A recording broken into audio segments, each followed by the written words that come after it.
WWE gotta stop with the Thunderdome sound effects. They're getting too comfortable. Maybe I could tolerate some mooing during Brock Lesnar's entrance. Or let's say Nia Jax comes back, which is hopefully not the case. I think there is a strong argument that she needs some sound effects during her matches. So we saw the brawl between Charlotte Flair and Ronda Rousey. The WWE officials and referees came out to break it, but it took quite some time for WWE fans to realize it. Kevin, leave the button alone, Kevin.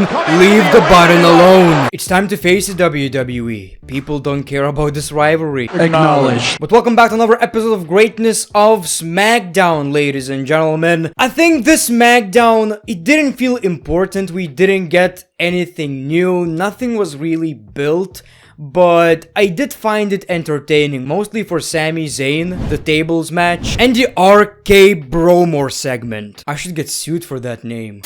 This video is sponsored by Wrestling GM. I know how much you all love GM mode, but if you want a GM mode with no limitations, Wrestling GM is a great choice. What I like about this game is that it basically gives you all the tools you need. Pick your promotion, manage your roster, championships, you can upgrade your product, build teams, factions, rivalries, check your show's history, sign free agents, and much more. And of course, try your best to book the best wrestling show possible. And it's a game I've already played on my channel, and I had a lot of fun. If you want to check out Wrestling GM series on my channel, click on the playlist by using the link in the description. Wrestling GM is available on both iOS and Android devices. Download the game by using the link in the description. You're so hard on AEW, WWE, you think you can book a better show? Well, prove it. Download the game. Now get some coffee, ladies and gentlemen. I want you to keep watching the video. The show kicks off with Charlotte Flair. Did you get your coffee? I certainly did. Charlotte Flair says all these people paid their hard-earned money to come see her. Yeah, they wanted to see Charlotte Flair so much WWE needed to add fake-ass sound effects. She says Aaliyah clearly tapped out, and Drew Gulak, the moron timekeeper, is to blame. Aaliyah is in disbelief. The girl was like, nah. I didn't tap out. I tapped out 2 seconds later. So who's tough now? She says she will make Rousey quit, and Rousey will cry like her own baby. She won't be surprised if Rousey leaves WWE again after this weekend. I'm gonna act like you're Ronda Rousey, and she drops her with a cheap shot. During the attack, she tells her to quit, and Aaliyah says no. I mean, she already did last week. We see Ronda Rousey, and we got a big ass brawl. At least that's what WWE wants you to think of. Unfortunately, they had to use fake ass sound effects. Like I've said, we got the WWE officials breaking the brawl, and it seems like it was obvious what is happening right here, but only quite a few seconds later, we heard this sudden booing. My man Kevin Dunn was just tapping that button.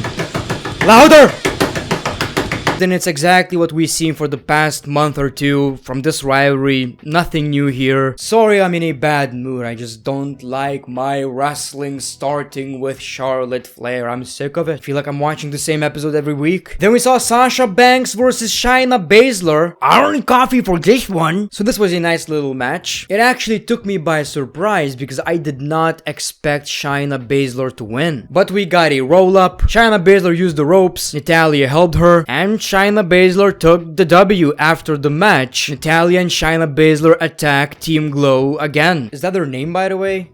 I just came up with it. But joke's on them because Sasha Banks and Naomi still came out on top. I thought this was supposed to be a match at WrestleMania Backlash. Is it not? I already made my predictions video, and that was not official yet, but I gotta check now. Surprisingly, it's not on the show. We got possibly the most entertaining episode of Happy Talk, which to be fair, is not saying a lot. Moss interrupts Corbin from the big screen and says no one wants to hear Corbin. They just want to hear Moss tell jokes. He says you look like you're trying out for a Pitbull cover band. I mean, he has a point. Corbin gets rid of the glasses, but he gives Corbin some credit. He does a lot of charity work. I mean, for years now, he lets tattoo artists trying out their worst ideas on him. Feelings got hurt. Baron Corbin calls him a coward because he's hiding in the back making the jokes. Madcap Moss says, well, about that, and he cracked some jokes in his face. He says, you've been Baron Corbin, you've been broke-ass Corbin, happy Happy Corbin, Constable Corbin. I think you should try being entertaining. And my favorite part, I would say you could go back to your lone wolf gimmick, but wolves have hair. All the bald people in the crowd went like, no, okay, that's not funny right here. Now that's offensive. You could be the big bald wolf, and he just left the ring. Feelings got hurt. That was unnecessary. It was uncalled for. It's funny how wrestling works. For weeks, for months, for a year probably, people were booing Madcap Moss because he was being disrespectful, he was being a bully. But now once he's bullying Baron Corbin, people are like, yeah, the dude is bald! You're right about that! I mean, that was by far the best episode of Happy Talk, and that was by far the best segment these two have been involved in, so I gotta give some credit.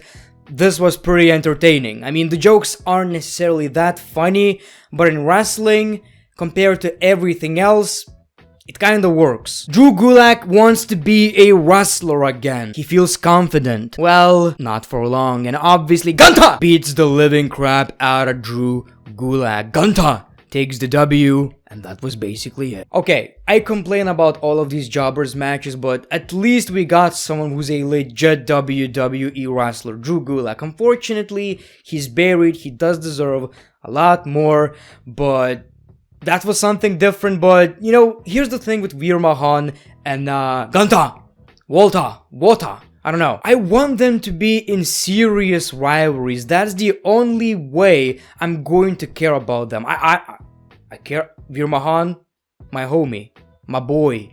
The thing is, I don't care about what's happening with them on television. That's the problem. Shinsuke Nakamura wants Roman Reigns. And Sami Zayn actually got me. Then we saw the New Day vs. Rich and Sheamus in a tables match. And I honestly didn't care because I don't really like this rivalry. But I was genuinely surprised. This was a good-ass tables match. It was really entertaining. That Kofi spot was great. So we did see quite a few highlights. It was fast-paced. You could put this match on a pay-per-view and nobody would have a problem with it. But then Pete Dunne's younger brother, Butch, finally came back. So with Pete Dunne's younger brother's help, Ridge Holland and Sheamus won the match. Like I've said, this was a pretty entertaining match. I have no problem with it. I just wish the story was actually somewhat interesting. Kayla tells Paul Heyman how Drew McIntyre said that he wants to kick the head of the table. Paul Heyman says, "Are you flirting with me?" But then we see Sami Zayn. Heyman is not happy to see him. And he tells about how he heard Shinsuke Nakamura saying that he wants to hurt Roman Reigns. And